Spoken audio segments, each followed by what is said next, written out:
हुड्डा जी कोशिश ये कर रहे हैं कि भी सांगवान, शोरान और गैर शोरान 3 कैंडिडेट लोहारू बाटड़ा दादरी में दिए जाएं। सांसद चौधरी बंसीलाल का गढ़ कहा जाता है, उस गढ़ में अब की बार कौन बाजी मारेगा? लोहारू में क्या कुछ रहने वाला है? वहाँ पे भी टिकट प्रार्थी काफी ज्यादा है। भिवानी विधानसभा से कांग्रेस का संभावित प्रत्याशी कौन हो सकता है? देखो, नमस्कार, मैं आपका दोस्त विनोद शर्मा। और चुनाव की घोषणा हो चुकी है और उसके बाद लोग जो है इंतजार कर रहे हैं कि कब उनके चाहत वाले या जिसको चाहते हैं उस प्रत्याशी को टिकट मिले या फिर वो चुनाव लड़े, वो नेता प्रत्याशी बन के उनकी विधानसभा में पहुंचे।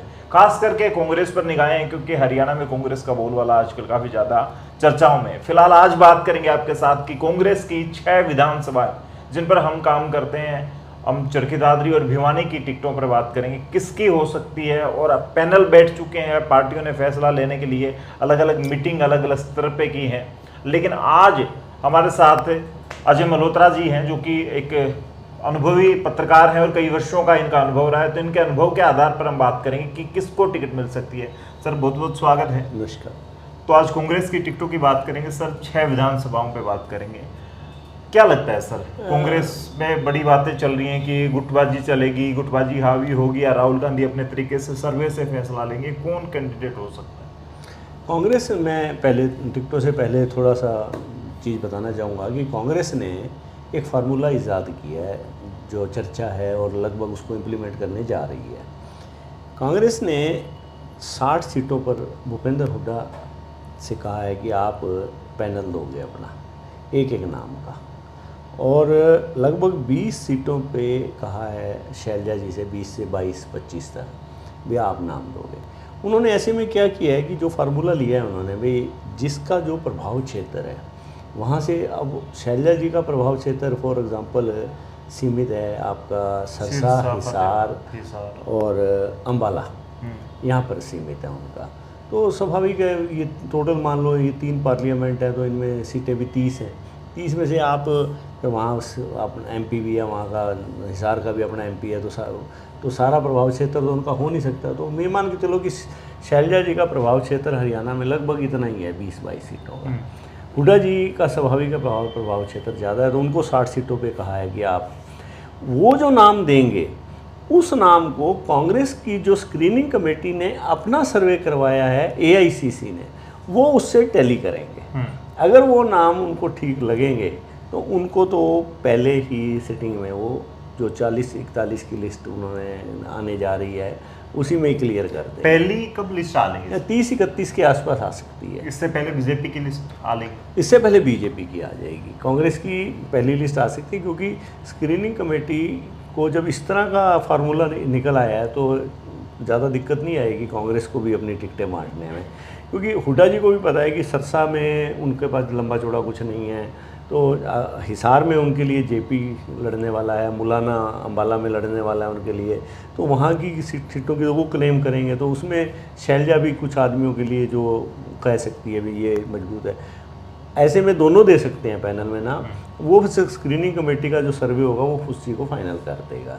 और कैप्टन अजय वगैरह हैं या रणदीप हैं या फिर वीरेंद्र सिंह हैं, इनको एक दो सीटों के हिसाब से। अच्छा, SR के गुट बड़ा गुट था और SR के में से रणदीप सुरजेवाला का भी एक R आता था, उस R को अब उतना मजबूती नहीं मिल रही है। एक्चुअली जिस प्रकार से रणदीप सुरजेवाला पिछले दिनों कर्नाटक में उनकी भूमिका रही, उसको लेके थोड़ा सा विवाद सा रहा है उनकी भूमिका को लेके, और रणदीप को शिकायत भी हुई उनके बारे में। और सेकेंडली रणदीप थोड़ा सा हरियाणा से आउट ऑफ टच भी रहे, वो सिर्फ कुरुक्षेत्र या करनाल, वही कुरुक्षेत्र कैथल एक ही बात है, उस एरिया में थोड़ा सीमित रह गए। तो इसलिए वो समझदार हैं बड़े, वो हालात के हिसाब से भांप लेते हैं।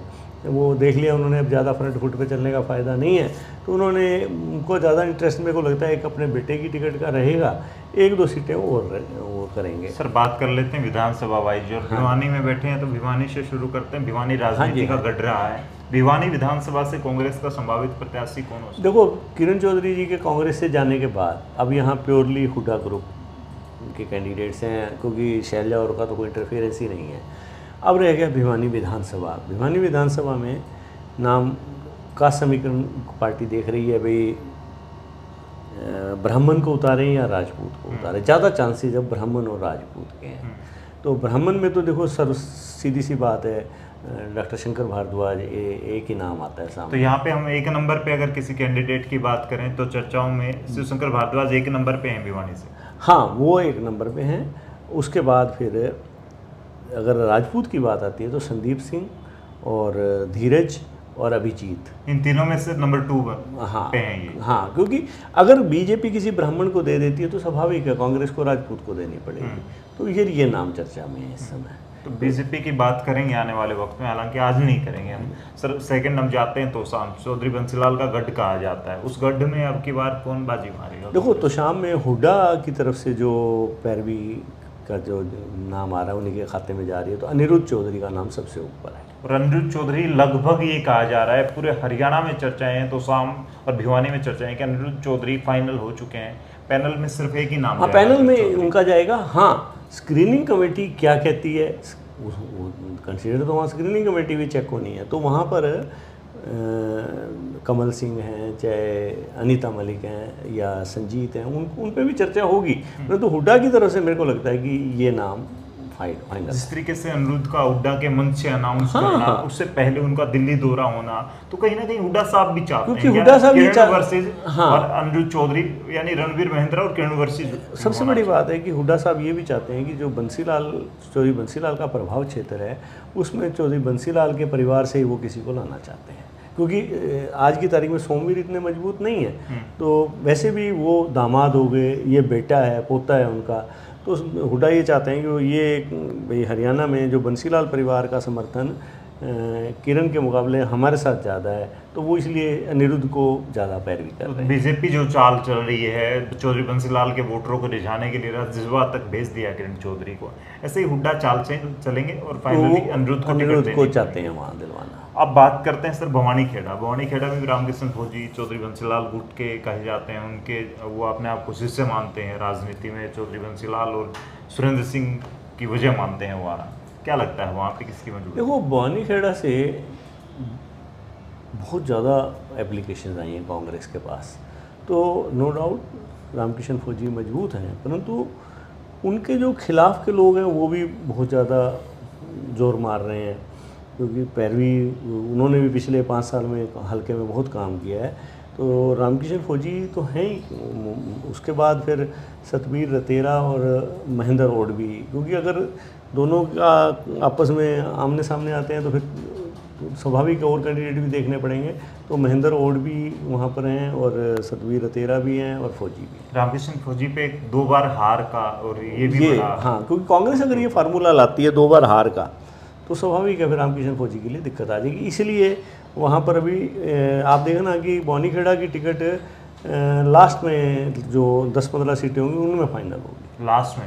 हाँ। और फिलहाल हम चलते हैं सर लोहारू पे। लोहारू में क्या कुछ रहने वाला है? वहाँ पे भी टिकटार्थी काफ़ी ज़्यादा है। वहाँ टिकटार्थी बहुत ज़्यादा हैं, चाहे आपके राजवीर फटिया हैं, सोमवीर हैं, पहाड़ी हैं, मेचू हैं, बट आज की तारीख में हुड्डा खेमे से सबसे ज़्यादा पैरवी हो रही है राजवीर फटिया की, और लगभग तय है राजवीर फटिया का वहाँ से चुनाव लड़ना। लेकिन अगर देखा जाए जैसे राजवीर फटिया पीछे जिला परिषद का इलेक्शन था, नरेंद्र राज्य जो आजकल प्रवक्ता हैं कांग्रेस के, पीछे इनेलो में रहे हैं, शोरान गोत्र से आते हैं वो, और कहीं ना कहीं शोरान गोत्र को नज़रअंदाज कर सकती है कांग्रेस वहाँ पे, शोरान टिकटार्थी को इग्नोर करना। उसके लिए हुड्डा ने एक नया फार्मूला ईजाद किया। हुड्डा जी कोशिश ये कर रहे हैं कि भी सांगवान, शोरान और गैर शोरान 3 कैंडिडेट लोहारू, बाडड़ा, दादरी में दिए जाएं। तो अगर आप लोहारू में शोरान या सांगवान को नहीं दे रहे हो, अगर वहाँ फटिया को दे देते हो, नो डाउट सोमवीर भी मुकाबले में हैं, तो आज की तारीख में राजवीर फटिया के ज़्यादा लग रहे हैं। सोमवीर सिंह उसी फार्मूले पे अटक सकते हैं, 2 बार हारने उनका, उनके साथ भी ये ट्राप है कि 2 बार हारने वाला। तो फिर ऐसे में कांग्रेस राजवीर फटिया को लोहारू दे के फिर हम आ जाते हैं बाडड़ा पे।